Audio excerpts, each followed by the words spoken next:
പുകഴ്ചയും ഉണ്ടായിരിക്കട്ടെ. പരിശുദ്ധ പരമദിവ്യകാരുണ്യത്തിന് നേരവും ആരാധനയും സ്തുതിയും പുകഴ്ചയും ഉണ്ടായിരിക്കട്ടെ. പ്രിയ സഹോദരങ്ങളെ, ഉടമ്പടി ജീവിതം അഭിവൃദ്ധി പ്രാപിക്കുന്നത് ഓരോ ദിവസവും ലോകത്തിൻ്റെ വിവിധ ഭാഗങ്ങളിൽ നിന്ന് അവരുടെ പ്രത്യേകമായ സാഹചര്യത്തിൽ ഉടമ്പടി ജീവിതം ജീവിച്ച് അവർക്ക് കിട്ടിയ അനുഭവങ്ങൾ പൊതുസമൂഹത്തോട് പങ്കുവെക്കുമ്പോഴാണ് അത് കേൾക്കുന്നവർ അവരുടെ ജീവിതാവസ്ഥകളിലേക്ക് അത് പ്രയോഗിച്ചുകൊണ്ടാണ് ഉടമ്പടിയിൽ നമ്മൾ പുതിയ പുതിയ ദൈവാനുഭവങ്ങൾ ഉണ്ടാകുന്നത്. ഞങ്ങൾ ഇതിൻ്റെ കൂടെ ജീവിക്കുന്നത് കാരണം എപ്പോഴും ഒരു വിസ്മയ ലോകത്താണ്. എല്ലാ ദിവസവും മനുഷ്യർ വന്ന്, എല്ലാ ഭൂഖണ്ഡങ്ങളിലുമുള്ള മനുഷ്യർ വന്ന് അവരുടെ ഉടമ്പടി അനുഭവങ്ങൾ എല്ലാ ദിവസവും പങ്കുവെക്കും. അവർ പണ്ടെങ്ങനെയായിരുന്നു, ഉടമ്പടിയിലൂടെ അവരെങ്ങനെയാണ് ഉടമ്പടിയെ സമീപിച്ചത്, ആ ഉടമ്പടി ജീവിച്ചപ്പോൾ എങ്ങനെയാണ് അവരുടെ ജീവിതത്തിൽ ഇന്ന് വരെ ഇല്ലാത്ത ദൈവാനുഭവങ്ങൾ ഉണ്ടായത്. അത് ഇപ്പം കമൻറ്റുകളൊക്കെ നിങ്ങൾ നോക്കിയാൽ കൃപാസനത്തിന് എതിരെ കമൻറ്റുകളൊക്കെ ഒത്തിരി വരും. അപ്പം ഞാൻ കമൻറ്റുകളെല്ലാം ശ്രദ്ധിക്കുന്നയാളാണ്, അവോയ്ഡ് ചെയ്യത്തില്ല. കമൻറ്റുകൾ ശ്രദ്ധിക്കും, കടുത്ത വിമർശനങ്ങൾ വളരെ ശ്രദ്ധയോടെ പരിശോധിക്കും. ഹൗ ദ പീപ്പിൾ ഫീൽസ്, ജനങ്ങൾ എങ്ങനെയാണ് ഫീൽ ചെയ്യണതെന്ന് നോക്കും. കാര്യം നമ്മൾ പൊതുസമൂഹത്തിലേക്ക് ക്രിസ്തുവിനെ കൊടുക്കുന്ന ഒരു ജോലിയാണ് നമ്മുടേത്. ആ ക്രിസ്തുവിനെ കൊടുക്കുന്നതിൻ്റെ ഭാഗമായിട്ട് അതിൽ വിദ്യാഭ്യാസം കുറഞ്ഞവരുണ്ടാകും, നല്ല വിദ്യാഭ്യാസമുള്ളവരുണ്ടാകും, പ്രൊഫഷണൽസ് ഉണ്ടാകും. അവരെല്ലാം ക്രിസ്തുവിനെ സ്വീകരിക്കുമ്പോൾ അവർക്കുണ്ടാകുന്ന ജീവിതത്തിൻ്റെ പ്രത്യേക കാലാവസ്ഥകൾ അല്ലെങ്കിൽ പ്രത്യേക അതിജീവനം, അത് വീണ്ടും ഞങ്ങളത് കേട്ട് പരിശോധിക്കും. ഇന്നലെ ഒരു സാക്ഷ്യം ഈ ദിവസങ്ങളിൽ വളരെ ശ്രദ്ധയാകർഷിച്ചൊരു സാക്ഷ്യമുണ്ടത്. ഒരു നേഴ്സ്, ഒരു നോൺ ക്രിസ്ത്യൻ നേഴ്സാണ്. ഇവർ പെട്ടെന്ന് അപ്സെറ്റായി പോകും അവരുടെ ജീവിതത്തിലെ. കാരണം അവർ വെളുപ്പാങ്കാലത്ത് പാല് കൊടുത്ത് കിടത്തിയ കുഞ്ഞ് പിന്നെ ഒന്ന് ഉറങ്ങി അവർ തിരിഞ്ഞു നോക്കുമ്പോൾ കുഞ്ഞ് മരിച്ചിരിക്കണം. ഒരമ്മയെ സംബന്ധിച്ചിടത്തോളം നിങ്ങൾക്ക് എന്തുമാത്രം ഫീൽ ചെയ്യുമെന്ന് എനിക്കറിയത്തില്ല, അങ്ങനെ ഒരു അനുഭവങ്ങളിലൂടെ ആരും പോയി കാണത്തില്ല. പക്ഷെ അങ്ങനെ ഒരു അനുഭവങ്ങൾ ഉണ്ടായാൽ തകർന്നു പോകും മനുഷ്യൻ. അല്ല, അമ്മയും കുഞ്ഞെന്ന് വെച്ചാൽ 10-24 വയസ്സേ ഉള്ളൂ, 10-24 ദിവസമേ ഉള്ള ആ കുഞ്ഞിന്. ഇപ്പം ഇമോഷണലി ഒരു വീക്കാണെങ്കിൽ ചിലപ്പോൾ ഈ അമ്മ തന്നെ അറ്റാക്ക് അടിച്ച് പോകും. ഞാനീ സാക്ഷ്യം കേട്ടപ്പോൾ ഞാനെപ്പോഴും ഇവർ സാക്ഷ്യം പറയുമ്പോൾ ഞാനിവിടെ നിൽക്കുന്നുണ്ടായിരുന്നു. അപ്പം ഞാനിതിൻ്റെ ഗ്രോത്ത് പരിശോധിക്കുന്നുണ്ടായത്. ഇതെങ്ങനെയത് ഗ്രോത്ത് ചെയ്ത് വരണത്, ഇവരെങ്ങനെ സർവൈവ് ചെയ്ത് വരുന്നതെന്ന് ഞാൻ നോക്കിയായിരുന്നു. കാര്യം ഇവരിങ്ങനെ ഡൗൺ ടു എർത്തായിപ്പോയി. ഇനി ഒരു ലൈഫിന് ഞാനില്ല എന്നുള്ള രീതിയിൽ ജീവിതത്തോട് രാശിയാകാൻ പോകുന്നൊരു മാനസികാവസ്ഥ. ചിലരുടെ മൈൻഡ് സെറ്റ് അങ്ങനെയാണ്. എന്തെങ്കിലും ഒന്ന് സംഭവിച്ചാൽ പിന്നെ എല്ലാം തീർന്നെന്നും പറഞ്ഞുകൊണ്ട് അവർ കടുത്ത കൈയൊക്കെ ചെയ്യും. ചിലർ ഈ ബന്ധുക്കൾ, സ്വന്തപ്പെട്ടവർ ഒക്കെ കൂട്ടുകാരൊക്കെ സഹായിക്കും. കൂട്ടുകാരൊക്കെ ഒത്തിരി പേര് സഹായിക്കുന്നുണ്ട്. അതുപോലെ തന്നെ എപ്പോഴും നമ്മൾ ശ്രദ്ധിക്കേണ്ടത്, നിങ്ങളിങ്ങനെ ആൾക്കാരൊക്കെ സർവ് ചെയ്യാൻ വേണ്ടി സഹായിക്കുമ്പോൾ you must do it in the name of Jesus. നിങ്ങൾ ഒത്തിരി പേരെ സഹായിക്കുന്നുണ്ട്, പക്ഷെ അത് നിങ്ങൾക്ക് എൻകാഷ് ചെയ്ത് കിട്ടണില്ല. എൻകാഷ് എന്ന് വെച്ചാൽ എൻഗ്രേസ് ചെയ്ത് കിട്ടണില്ല. നിങ്ങൾ സഹായിക്കുന്നു, നല്ല വാക്കുകൾ പറയുന്നു, സപ്പോർട്ട് ചെയ്യുന്നു, ചില പണം കൊടുക്കുന്നു, ചിലപ്പോൾ വഴി കാണിച്ചു കൊടുക്കുന്നു, ചെയ്യുന്നുണ്ടെങ്കിലും you are not doing it in the name of Jesus. അപ്പം ഞാനും നിങ്ങളും തമ്മിലുള്ള ചെറിയ വ്യത്യാസം അതാണ്. എന്താ ഞാൻ എന്നാ ചെയ്താലും അതിൽ നിന്ന് എന്തെങ്കിലും ആധ്യാത്മികമായി എന്തും നേട്ടമുണ്ടാക്കാൻ പറ്റുമെന്ന് തന്നെ ചിന്തിക്കും. എന്താ കാര്യം അത്? അല്ലെങ്കിൽ അത് വേസ്റ്റാണ്. ശരിക്കും പറഞ്ഞാൽ എന്താ ഉദ്ദേശിക്കണമെന്ന് ചോദിച്ചു കഴിഞ്ഞാൽ, നമ്മൾ ചെയ്യുന്ന കാര്യം ക്രിസ്തുവിൻ്റെ പേരിലാണ് ചെയ്യണമെങ്കിൽ ഉടനെ ക്രിസ്തുനാമം മഹത്വപ്പെടും. ക്രിസ്തുനാമം മഹത്വപ്പെട്ടാൽ ഉടനെ കൗണ്ടർ ആക്ഷൻ വരും. എന്താണ് വരുന്നത്? നമ്മൾ ആത്മീയ ശക്തി പ്രാപിക്കും. അല്ലാതെ എന്നെ ആത്മീയമായി ശക്തിപ്പെടുത്തു, എന്നെ ആത്മീയ ശക്തിപ്പെടുത്തുന്നു പറഞ്ഞാൽ അങ്ങനെ ഒരു പ്രോസസ്സിങ് ഇല്ല. നമ്മൾക്ക് എന്ത് വേണമെങ്കിലും വി മസ്റ്റ് പേ. ഈ ഗ്രേസിൻ്റെ ഒരു വിനിമയ സാധ്യത തന്നെ അങ്ങനെയാണ്. നിങ്ങൾക്ക് ശക്തിപ്പെടണമെന്നുണ്ടെങ്കിൽ അതിന് പറ്റുന്ന രീതിയിൽ നിങ്ങൾ പരുവപ്പെടണം. ഇപ്പം എന്തുകൊണ്ടാണ് ഈശോയുടെ നാമം, ഇപ്പം ഈശോ പറഞ്ഞില്ലേ, എൻ്റെ നാമത്തിൽ എന്ന് പറഞ്ഞാൽ ഒരു ഗ്ലാസ് പച്ചവെള്ളമാണ് കൊടുത്തിട്ടുണ്ടെങ്കിൽ ഞാൻ നിങ്ങൾക്ക് ഹല്ലേലൂയ. മത്തായി 10:42. ഈ ചെറിയവരിൽ ഒരുവന് ശിഷ്യന് എന്ന നിലയിൽ ഒരു പാത്രം വെള്ളമെങ്കിലും കൊടുക്കുന്നവന് പ്രതിഫലം ലഭിക്കാതിരിക്കുകയില്ലെന്ന് സത്യമായി ഞാൻ നിങ്ങളോട് പറയുന്നു. ഈ ക്രിസ്തുവിൻ്റെ കാലത്തിന് ശേഷം കൃപയ്ക്ക് ലഭിച്ച വേറൊരു പേരാണ് പ്രതിഫലം. ക്രിസ്തുവിൻ്റെ കാലത്തിന് ശേഷം ക്രിസ്തു പാപത്തിന് പരിഹാരം ചെയ്ത് പരപിതാവിൻ്റെ തിരുസന്നിധിയിൽ ക്രിസ്തുവിൻ്റെ പരിഹാരത്തിൽ പിതാവ് പ്രസാദിച്ചു കഴിഞ്ഞതിന് ശേഷം പിന്നെ എന്ത് നമ്മൾ ക്രിസ്തുവിൻ്റെ പേരിൽ ചെയ്താലും ഉടനെ റിവാർഡ് വരും. ഇനി നമ്മൾ ശക്തി പ്രാപിക്കുക എന്ന് വെച്ച് കഴിഞ്ഞാൽ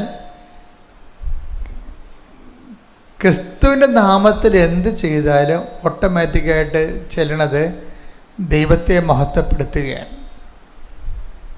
കാരണം ക്രിസ്തു ദൈവത്തിൻ്റെ മാത്രം പദ്ധതിയാണ്. Praise the Lord. ക്രിസ്തു നമ്മുടെ പദ്ധതിയല്ലല്ലോ, മനുഷ്യരാശിയുടെ പദ്ധതിയല്ല. ക്രിസ്തു ദൈവത്തിൻ്റെ മാത്രം പദ്ധതിയാണ്. അപ്പോഴേ ക്രിസ്തുവിനെ നേടാനോ ക്രിസ്തുവിനെ മഹത്വപ്പെടുത്താനോ ക്രിസ്തുവിൻ്റെ നാമത്തിലോ ചെയ്യുമ്പോൾ ഓട്ടോമാറ്റിക്കായിട്ട് സംഭവിക്കുന്നത് ദൈവമഹത്വമാണ്. ദൈവമഹത്വം സംഭവിച്ചാൽ അതിൻ്റെ പ്രതിഫലം ഉടനെ വരും. ഉടനെ നമ്മുടെ അക്കൗണ്ടിലേക്ക് അതിൻ്റെ പ്രതിഫലം വരും. അതുകൊണ്ടാണ് റോമൻ 4:20 പറയണത്. എന്താ പറയണത്? ദൈവത്തെ മഹത്വപ്പെടുത്തി ദൈവത്തെ മഹത്വപ്പെടുത്തിക്കൊണ്ട് അവൻ വിശ്വാസത്താൽ ശക്തി പ്രാപിച്ചു. അപ്പൊ ദൈവത്തെ എന്ന് പറഞ്ഞ ദൈവത്തെ മഹത്വപ്പെടുത്തിക്കൊണ്ട് അവൻ വിശ്വാസത്താൽ ശക്തി പ്രാപിച്ചു. വിശ്വാസത്താൽ മാത്രമല്ല, അവിടെ വിശ്വാസം കൈകാര്യം ചെയ്യുന്നതുകൊണ്ട് മാത്രമാണ് പൗലോസ് അങ്ങനെ പറയണത്. വിശ്വാസത്തെ ശക്തി പ്രാപിക്കാൻ പറ്റും, പ്രത്യാശയാൽ ശക്തി പ്രാപിക്കാൻ പറ്റും. ഇപ്പം നിങ്ങൾക്കൊരു കാര്യത്തിൽ പ്രത്യാശയില്ല എന്ന് വിചാരിച്ചോ, പ്രത്യാശയില്ല. വിശ്വാസം എല്ലാവർക്കും ഉണ്ടല്ലോ. ആൾക്കാർക്ക് പലപ്പോഴും കുറഞ്ഞു പോണത് എന്താണ്? പ്രത്യാശയാണ് കുറഞ്ഞു. ഈ പ്രത്യാശ കുറഞ്ഞു പോയാലും എൻ്റെ മാർഗം എന്താണ്? ഈ 4:20 റോമ 4:20 എന്താണ് എന്ന് പറഞ്ഞ്? ദൈവത്തെ മഹത്വപ്പെടുത്തി വിശ്വാസത്തില് പ്രത്യാശയില് ദൈവസ്നേഹത്തില് ശക്തി പ്രാപിക്കുക. കാര്യം വിശ്വാസം പറഞ്ഞാൽ ഉടനെ നമ്മൾ ഓട്ടോമാറ്റിക്കായിട്ട് ബിബ്ലിക്കൽ തിയോളജി അനുസരിച്ച് എന്ത് ചെയ്യണം? പ്രത്യാശ പറയും, ദൈവസ്നേഹം പറയും. കാര്യം ഇതെല്ലാം ദൈവിക പുണ്യങ്ങളെന്ന് പറയും. ദൈവിക പുണ്യങ്ങളെന്ന് പറഞ്ഞാൽ നമ്മൾ ചെയ്യുന്ന പ്രവൃത്തികളേക്കാൾ ഉപരി ഇന്ന കാര്യങ്ങൾ നമ്മൾ ചെയ്താൽ ക്രിസ്തു നേടിയെടുത്ത പ്രസാദം, കൃപ നമ്മുടെ അക്കൗണ്ടിലേക്ക് വരും. അതാണ് എൻ്റെ വിഷയം. അതുകൊണ്ട് തന്നെ വളരെ എനിക്ക് എപ്പോഴും തോന്നാറുണ്ടേ, നമ്മൾ ചിലർ ചെയ്യുന്നത് തല മറിഞ്ഞാണ് ചെയ്യണത്, ഉടമ്പടി ചെയ്യണത്. അതെന്ന് വെച്ച് കഴിഞ്ഞാൽ ആദ്യം നമ്മൾ ചെയ്യേണ്ടത് എന്താണ്? ആദ്യം നമ്മൾ ചെയ്യേണ്ടത് കടമയല്ലേ ചെയ്യേണ്ടത്, അല്ലേ? അത് കടമ നിർവഹിക്കുക എന്ന് ഈശോ പറയുമല്ല. ആദ്യം നിങ്ങൾ ദൈവരാജ്യത്തെയും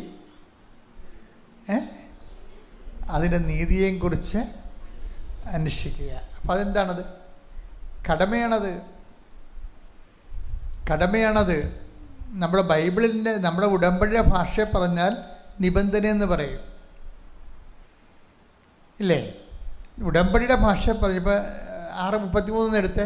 6:33 മത്തായി 6:33 നിങ്ങൾ ആദ്യം അവിടുത്തെ രാജ്യവും അവിടുത്തെ നീതിയും അന്വേഷിക്കുക, അതോടൊപ്പം മറ്റുള്ളവയെല്ലാം നിങ്ങൾക്ക് ലഭിക്കും. അപ്പം മറ്റുള്ളതെല്ലാം നമുക്ക് ലഭിക്കുമെന്നുള്ളത് എപ്പോഴാണ് സംഭവിക്കുന്നത്? അത് കടമ നിർവഹിച്ച് കഴിയുമ്പോഴാണ്. ഈ ഉടമ്പടിക്കാരെല്ലാവരും ശ്രദ്ധിക്കേണ്ടതറിയാം. ഉടമ്പടിക്കാരൊരിക്കലും മറ്റുള്ളവ എന്ന് പറയുന്ന നിയോഗങ്ങൾക്ക് അമിത പ്രാധാന്യം കൊടുക്കരുത്. നിയോഗം എന്ന് പറഞ്ഞാൽ എന്താണ്? നിങ്ങൾ മാതാവിന് എഴുതി സമർപ്പിച്ചിരിക്കുന്ന കാര്യങ്ങളാണ് നിയോഗങ്ങൾ. അതിന് നമ്മളല്ല പ്രാധാന്യം കൊടുക്കേണ്ടത്. അതിനാരാ പ്രാധാന്യം കൊടുക്കേണ്ടത്? ദൈവമാണ്, നമ്മളല്ല. നമുക്ക് കൊടുക്കാൻ പറ്റുമോ? നമുക്കതിന് പ്രാധാന്യം കൊടുക്കാൻ പറ്റുമെങ്കിൽ വീട്ടിലിരുന്നാൽ പോരെ. നമുക്ക് പറ്റത്തില്ല. നമ്മളുടെ ജോലി, വീട്, വിവാഹം, ജപ്തി നടപടി, വസ്തു വിൽപ്പന, രോഗസൗഖ്യം, ഇങ്ങനെ ഉള്ള പല കാര്യങ്ങളും നമ്മുടെ കൈപ്പിടിയിൽ മെറിറ്റിൽ ഒതുങ്ങാത്ത സമയത്താണ് നമ്മളത് ഉടമ്പടിയിലേക്ക് സെറ്റ് ചെയ്യണത്. അതാണ് not by merit but by grace എന്ന് പറയുന്നത്.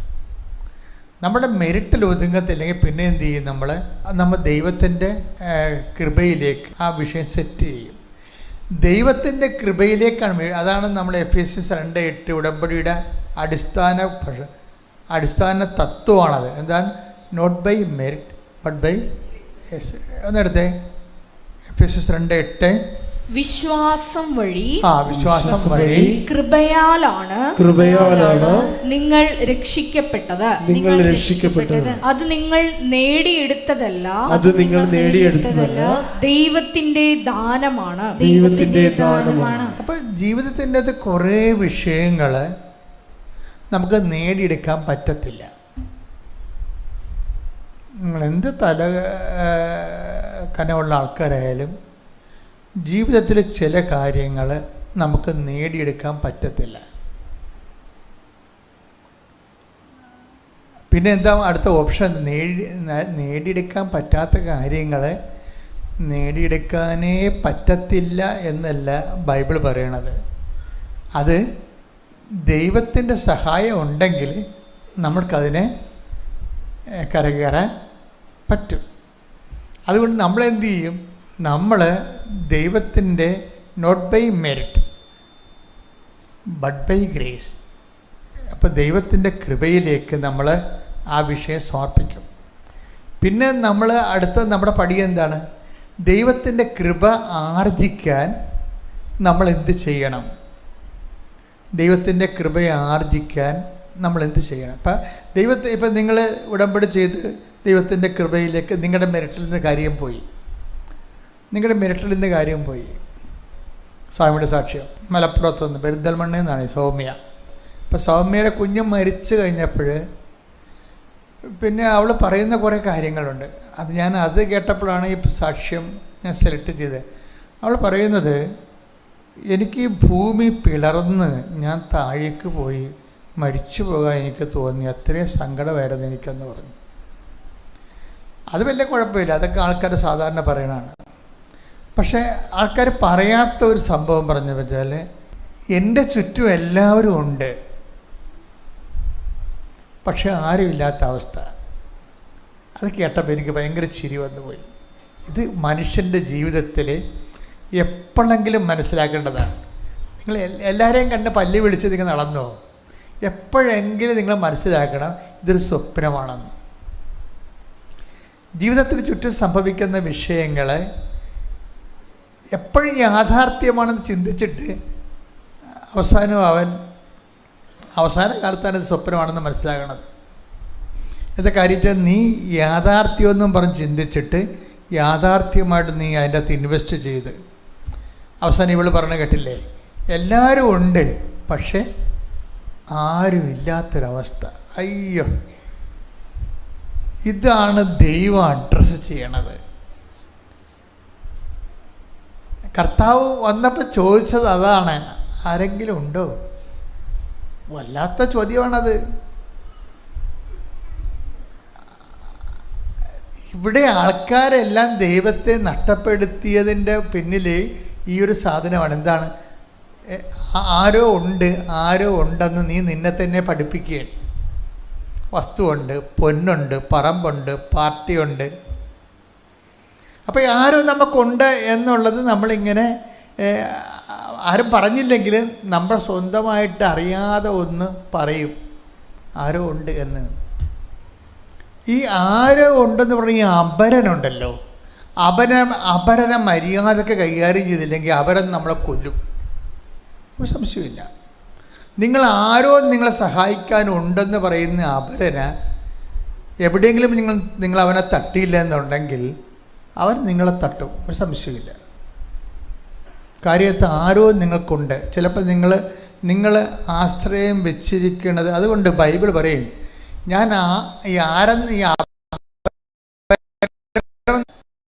ആശ്രയം വെച്ചിരിക്കുന്നതാണ് ഈ അപരനെന്ന് പറയണത്. ചിലപ്പോൾ നിങ്ങളുടെ വിദ്യാഭ്യാസമായിരിക്കും നിങ്ങൾ ആശ്രയം വെച്ചിരിക്കുന്നത്. ഇപ്പം ഈ സാക്ഷ്യം കേട്ടില്ലേ, അപ്പോൾ എൻ്റെ വിദ്യാഭ്യാസം ഉള്ള കാരണം എനിക്ക് ന്യൂസ് സെൻറ്ററിൽ പോകാൻ പറ്റും. ഞാനത് വലിയ കഥയൊന്നുമായിട്ട് എടുത്തില്ല എന്നൊക്കെ പറഞ്ഞ ആൾക്കാർ സാക്ഷ്യം പറയുന്നത് കേട്ടില്ലേ. പക്ഷേ അപ്പോൾ ഇങ്ങനെയുള്ളൊരു കോൺഫിഡൻസാണ് ഇതിന് ഒരു കോൺഫിഡൻസ്. ചില ആൾക്കാർക്ക് ഒന്നുമില്ലെങ്കിലും പണ്ടാര കോൺഫിഡൻസ് ആയിരിക്കും. ഇപ്പോൾ ഒന്നാമത്തെ ഇപ്പോൾ ഈ മോട്ടിവേഷൻ സ്പീക്കേഴ്സിനെ തട്ടിയിട്ട് മനുഷ്യൻ നടക്കാൻ പാലാത്ത അവസ്ഥയായിട്ടില്ലേ ഇല്ലേ? ഞാൻ ഈ മോട്ടിവേഷൻ സ്പീക്കേഴ്സിനെ കേൾക്കുമ്പോൾ ഞാൻ എപ്പോഴും ഹെമിംഗ്വേനെ കുറിച്ച് ഓർക്കും. ഞാൻ നല്ല കാലത്ത് നല്ലവണ്ണം നോവൽ വായിക്കുന്ന ഒരാളായിരുന്നു. ഞാൻ ഈ അടുത്ത കാലത്ത് ഒരു നോവൽ എഴുതിയ കാലം നിങ്ങൾ അറിഞ്ഞൊന്നും അറിയത്തില്ല. എന്നെപ്പോലൊരു മനുഷ്യൻ നോവൽ എഴുതുമെന്നൊക്കെ ചിന്തിക്കും. 1000 പേജുള്ള നോവൽ എഴുതിയിട്ടുണ്ട്. 1000 പേജുള്ള പ്രസിദ്ധീകരിച്ചാണ് കഴിഞ്ഞ അമ്പലത്തെ കൊല്ലം ദ ലാസ്റ്റ് ഗസ്റ്റ്. ഇപ്പം ഞാൻ ഇതൊക്കെ ആദ്യകാലങ്ങളിൽ വായിക്കുമ്പോൾ ഞാൻ ഈ ഹെമിംഗ്വേ വായിക്കുമ്പോൾ എപ്പോഴും എനിക്ക് തോന്നിയിട്ടുള്ളത് ഈ മോട്ടിവേഷൻ സ്പീക്കറാണ്.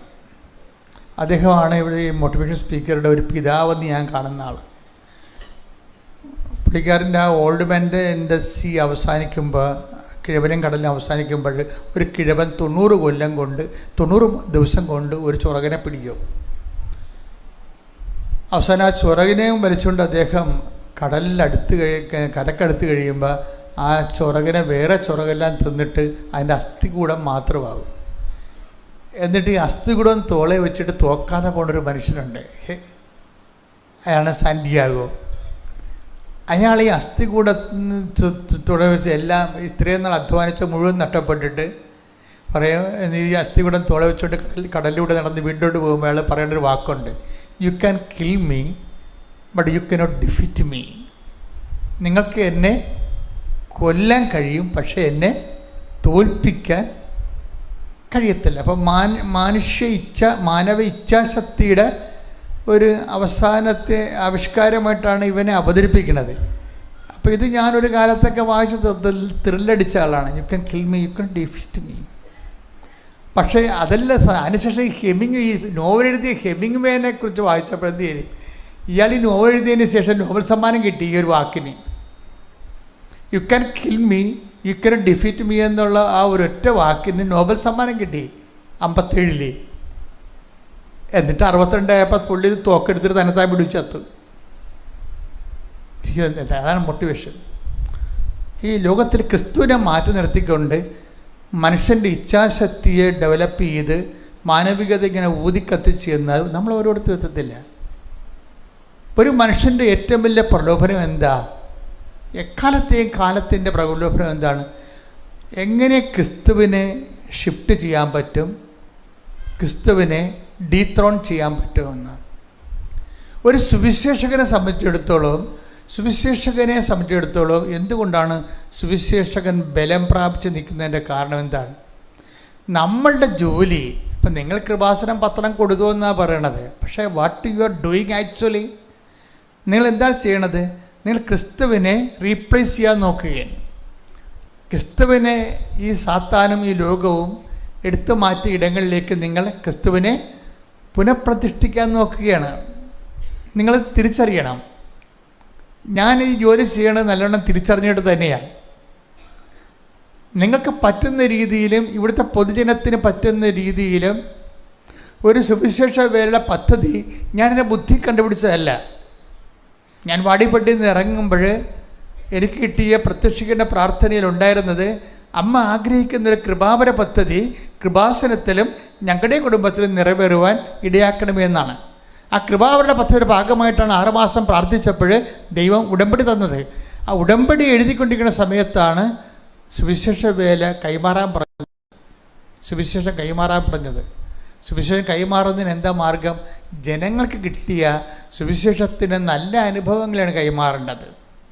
സുവിശേഷം മേടിച്ചു കൊടുക്കാൻ നമുക്ക് പറ്റും, പക്ഷെ എത്രയോ പേരിൽ സഭ, ഞാൻ ഇപ്പോഴും ഓർക്കാറുണ്ട്, എത്രയോ, അതായത് ഈ POC ബൈബിൾ സൊസൈറ്റിയൊക്കെ രൂപീകരിച്ചപ്പോൾ ഞങ്ങൾ ആലപ്പുഴ സുവിശേഷ ഭവനിലെ ആ ബൈബിൾ സൊസൈറ്റി പോയി കേരള KCBC ബൈബിൾ കമ്മീഷൻ്റെ ബൈബിൾ സൊസൈറ്റിയിൽ നിന്ന് ഏറ്റവും കൂടുതൽ പൈസ അവിടെ അടച്ചതിന് ശേഷം അവിടെ ബൈബിൾ വരുത്തിച്ച് വെച്ചു.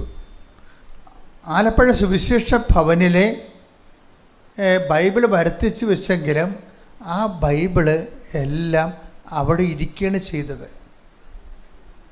എന്താ കാര്യം? അത് വാങ്ങിച്ചത് ആരാണ് വാങ്ങിച്ചത്? അത് വാങ്ങിച്ചത് സുവിശേഷം ജനങ്ങൾ സ്വീകരിക്കാൻ വേണ്ടി ഇവിടെ കരിസ്മാറ്റിക് മേഖലയിൽ വലിയ ധ്യാനകേന്ദ്രങ്ങൾ ജനങ്ങളെ സുവിശേഷം പഠിപ്പിക്കാൻ തുടങ്ങി. അപ്പോഴാണ് ഈ സുവിശേഷമെല്ലാം ജനങ്ങളിലേക്ക് എത്തിച്ചേർന്നത്. ഞാൻ പറഞ്ഞു വരുന്നതിൻ്റെ കാരണം, ഈ ബൈബിള് ജനങ്ങളിലേക്ക് നമുക്ക് കൈമാറുമ്പോൾ നമുക്കൊരു പുസ്തകം വാങ്ങിച്ചു കൊടുക്കാം. ആ പുസ്തകം ചിലപ്പോൾ ഒരു യുഗം ആ വീട്ടിൽ ചിലപ്പോൾ തുറക്കാൻ വെച്ചിരിക്കും, ആദ്യം കിട്ടിയ ഒരാൾക്കാരാണെങ്കിൽ. ഈ ആൾക്കാരെ കൊണ്ടിത് തുറപ്പിക്കണം, അതാണ് പ്രശ്നം. നമ്മൾ വാങ്ങിച്ചു കൊടുക്കണ പോലെ തന്നെ പ്രധാനപ്പെട്ട കാര്യമാണ് ആദ്യം ബൈബിൾ കിട്ടുമ്പോൾ അവരെ കൊണ്ട് ഈ ബൈബിൾ തുറപ്പിക്കണം. അതിനെന്ത് ചെയ്യണം? ആ ബൈബിളിൽ അവൻ്റെ ജീവിതത്തിൻ്റെ കണ്ണീരിന് പരിഹാരമുണ്ടെന്ന് അവനെ പറഞ്ഞ് മനസ്സിലാക്കണം. വെരി സിമ്പിൾ, മനസ്സിലായില്ലേ? ഈ ബൈബിൾ നമുക്ക് വാങ്ങിച്ചു കൊടുക്കാം, പക്ഷെ തുറക്കണം നിർബന്ധമില്ല. അവരങ്ങോട്ടും ഇങ്ങോട്ടും നമ്മുടെ ഉൽപ്പത്തി, പുറപ്പാട്, ആട് പുറപ്പാട്, ആ ദൈവത്തെ അറിയാമെന്ന് പറഞ്ഞിട്ട് ഉടനെ അതല്ല. ഈ ബൈബിൾ വാങ്ങിച്ച് കൊടുക്കുമ്പോൾ ഇവനെ കൊണ്ട്, ജനത്തെ കൊണ്ട് തുറപ്പിക്കണമെങ്കിൽ എന്ത് ചെയ്യണം? അവൻ്റെ അനുദിന ജീവിതത്തിൻ്റെ കണ്ണുനീരിന് ഇവിടെ കൈലേസുണ്ട്, ഇത് അത് തുടക്കാൻ വേണ്ടി കൈ ഇതിൻ്റെ തിരിപ്പുണ്ട്, ആ കർത്താവിൻ്റെ കൈ നിന്നിലേക്ക് നീണ്ടു വരും എന്ന് അവനോട് പറയാൻ വേണ്ടി നമ്മൾ എന്ത് ചെയ്യും? ആ ബൈബിൾ ജീവിച്ചവരുടെ അനുഭവങ്ങളെ, അവർക്ക് കിട്ടിയ അനുഭവങ്ങളെ, ഒരു 100 അനുഭവങ്ങൾ ഒരുമിച്ച് 2-3 പേരിലാക്കി ജനത്തിന് അങ്ങോട്ട് കൊടുക്കും. ഇപ്പം ഇവളുടെ കാര്യം അത് തന്നെ കണ്ടില്ലേ, സൗമ്യയുടെ കാര്യം. സൗമ്യ നേഴ്സിൻ്റെ അടുത്ത് സൗമ്യ നേഴ്സിന് ഉറക്കം പോയി. കുഞ്ഞ് മരിച്ചോടുകൂടി അവളൊരു അപ്സെറ്റായിട്ട് ഉറക്കം പോയി. ഇപ്പോൾ അവൾ പറയുന്ന രണ്ടാമത്തെ കാര്യമാണ്, അതായത് ഞാൻ മുമ്പ് പറഞ്ഞില്ലേ, എല്ലാവരും ചുറ്റുമുണ്ട്, പക്ഷേ ആരും ഇല്ലാത്ത ഒരു അവസ്ഥയാണ് എൻ്റെത്. പിന്നൊരു കാര്യം പറഞ്ഞ്, അതിനേക്കാൾ ഗുരുതരമായ കാര്യമാണ്. ഒരു മനുഷ്യൻ്റെ അനുഭവമാണ്. എന്താ പറഞ്ഞത്? ഒരു സമയം വരുമ്പോൾ എല്ലാവരും ഇങ്ങനെ ഉണർന്നിരിക്കുക. അത് എൻ്റെ മക്കൾ ശ്രദ്ധിക്കണം കേട്ടോ. ഇവർക്ക് ദുരന്തം സംഭവിച്ചിരിക്കുകയല്ലേ, ഇവള് വല്ലതും കാണിച്ച് പൊട്ടുമെന്ന് വിചാരിച്ചുകൊണ്ട് എപ്പോഴും ഒരു കണ്ണ് ഇവളുടെ മേലെ വെച്ചാക്കട്ടെ, എല്ലാവരും സ്നേഹത്തോടെ, വാത്സല്യത്തോടെ, കരുണയോടെ. അപ്പോൾ വല്ല കുഴപ്പമുണ്ടാ? എല്ലാ കണ്ണുകളും ആരുടെ? ഈ സൗമ്യയിലേക്കാണ്. ആ വീട്ടിലെ ഹീറോയായി മാറുകയാണ്. എന്നിട്ട് എല്ലാവരും ഇവരോട് സ്നേഹവും കാരുണ്യവും വാത്സല്യവും പണ്ടാര ആശ്വാസവും ഇതെല്ലാം കിടക്കുകയുണ്ട്. അപ്പോൾ ഇതെല്ലാം കൊടുത്തു കഴിഞ്ഞിട്ട് ഇവർ പറയും, ഇങ്ങനെ ആശ്വാസം കൊടുക്കുന്ന ആൾക്കാരുടെ അവസാനത്തെ അവസ്ഥ രസമാണ്. അപ്പോൾ അവസാനം ഈ കുറേ തരത്തിലുള്ള നാത്തുമാർ, ചേച്ചിമാർ, ഫ്രണ്ട്സ്, കുടുംബക്കാർ, കൂട്ടുകാർ, മൊത്തം ആശ്വാസത്തിൻ്റെ പ്രളയമാണ്. ഈ ആശ്വാസത്തിൻ്റെ പ്രളയത്തിൽ ഇവൾ ഉറക്കം പോയി. എന്നുവെച്ചാൽ എന്താ കാര്യം? ഇവളുടെ സങ്കടം കാരണം ഉറക്കമില്ല. അപ്പോൾ ഈ ആശ്വാസം ഇങ്ങനെ 100 കണക്കിന് ആശ്വാസം തന്ന ആൾക്കാർ എന്ത് ചെയ്ത്? ഇവൾ പറയണതെന്ന് വെച്ച് കഴിഞ്ഞാൽ, ഒരു സമയം വരുമ്പോൾ എല്ലാവരും കിടന്നുറങ്ങുമെന്ന്. അത് മനസ്സിലാക്കണം. ഇതാണ് എൻ്റെ ട്രാജഡി എന്ന് പറയുന്നത്. എത്ര ചക്കര തേൻ ഒലിപ്പിച്ച് ആശ്വാസം കൊടുത്താലും ഈ ആശ്വാസത്തിൻ്റെ വക്താവ് ഒരു സമയം വരുമ്പോൾ ഉറങ്ങും. നമുക്കപ്പോഴും ഉറക്കമില്ല. ഇത് എന്നെങ്കിലും സൗമ്യത്തിൽ നേരത്തെ അനുഭവിച്ചത് കൊണ്ടൊരു സന്തോഷമുണ്ട് എനിക്ക്. പക്ഷേ നമ്മളെ പല ആൾക്കാരും ചാകണ സമയത്ത് വാർദ്ധക്യത്തിലാണ് ഇതുപോലെ അനുഭവിക്കുന്നത്. ഇതൊരു ട്രാജഡിയാണ്. ഇതൊക്കെ ചെറുപ്പകാലത്ത് തന്നെ അനുഭവിച്ച് മാറേണ്ടതാണ്. എല്ലാവരും ഉണ്ടല്ലോ, വീട്ടുകാരുണ്ട്, നാട്ടുകാരുണ്ട്, തിരക്കാരുണ്ട്, ആളുണ്ട്, എല്ലാത്തിനും ഉണ്ട്. നമുക്കെന്തെങ്കിലുമൊക്കെ നിവൃത്തിയുള്ളവരാണെങ്കിൽ ആൾക്കാർ തിരക്കാൻ അന്വേഷിക്കാനൊക്കെ ഒത്തിരി പേരുണ്ടാകും. പക്ഷേ നമ്മൾ ഇതിൻ്റെ പേരിൽ പല ആൾക്കാരും മനുഷ്യൻ്റെ പാപം എന്ന് വെച്ച് കഴിഞ്ഞാൽ, ഞാൻ ഇത്രയും നാൾ വൈദികനായിട്ട് എനിക്ക് മനസ്സിലായത് മനുഷ്യൻ്റെ ഗുരുതരമായ പാപം എന്ന് പറയണത് ദൈവത്തെ അവോയ്ഡ് ചെയ്യണതാണ്. ദൈവത്തെ അവോയ്ഡ് ചെയ്യണത്. ഇപ്പം നിങ്ങളൊന്ന് അവോയ്ഡ് ചെയ്ത് നോക്കിയേ, നിങ്ങൾ വീട്ടിൽ അപ്പം തന്നെ പുലിയാവും അല്ലേ, നിങ്ങൾ അവോയ്ഡ് ചെന്ന് കണ്ടു കഴിഞ്ഞാൽ. ഇതുപോലെ തന്നെയാണ് ദൈവത്തെ നമ്മൾ. ഇപ്പോൾ നിങ്ങളൊരു ബന്ധു ഒരു ഞായറാഴ്ച ഒരു ബന്ധു വീട്ടിൽ വന്ന് അപ്പോൾ തന്നെ നിങ്ങൾ ഉടുത്ത സാരി കഴിച്ചിടും. എന്താണ്? വൈകുന്നേരം മറ്റേ പള്ളിയിൽ പോകാം എന്നും പറഞ്ഞ് അവിടെ മനസ്സിലായി അവോയ്ഡ്. അപ്പം തന്നെ ദൈവത്തെ അവോയ്ഡ് ചെയ്യും. പല ആൾക്കാരുടെയും ജീവിതത്തിൽ അവരുടെ ലിസ്റ്റ് എടുത്തു കഴിഞ്ഞാൽ ജോലിക്ക് വേണ്ടി, കൂട്ടുകാർക്ക് വേണ്ടി, അതുപോലെ തന്നെ ഗ്യാങ്ങിന് വേണ്ടി എല്ലാം ദൈവത്തെ അവോയ്ഡ് ചെയ്ത ചരിത്രമാണ്. നിങ്ങൾക്ക് അനുതാപിക്കണമെന്ന് തോന്നണമെന്നുണ്ടെങ്കിൽ ആ മേഖല ഒന്ന് ശ്രദ്ധിക്കണം, നല്ലതായിരിക്കും. നിങ്ങൾ അനുതാപിക്കണ പല കാര്യവും ദൈവത്തിന് ആവശ്യമില്ലാത്തതാണ്. നിങ്ങൾ അനുതാപിക്കുന്നു എന്ന് പറയുന്ന പല കാര്യങ്ങളും അനുതാപത്തിൻ്റെ ആ പട്ടികയിൽപ്പെടാത്തതാണ്.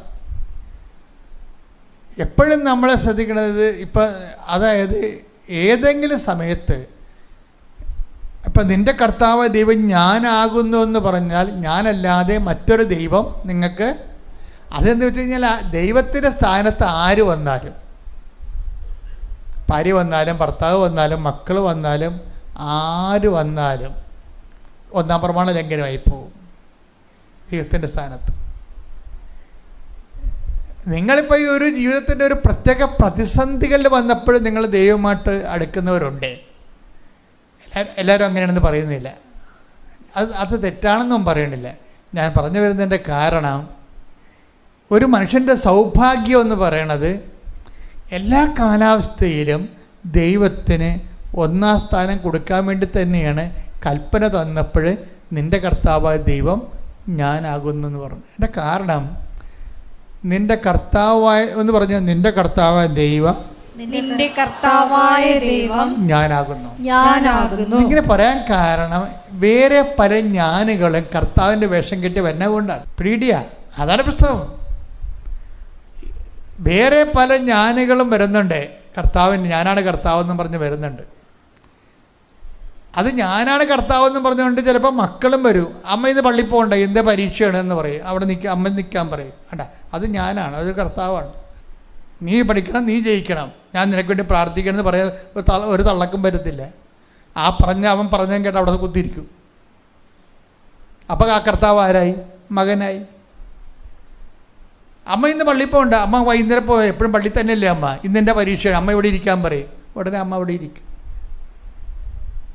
അതാണ് സംഭവം. അപ്പോൾ ആരായി? കർത്താവ് ആരായി? മകനായി.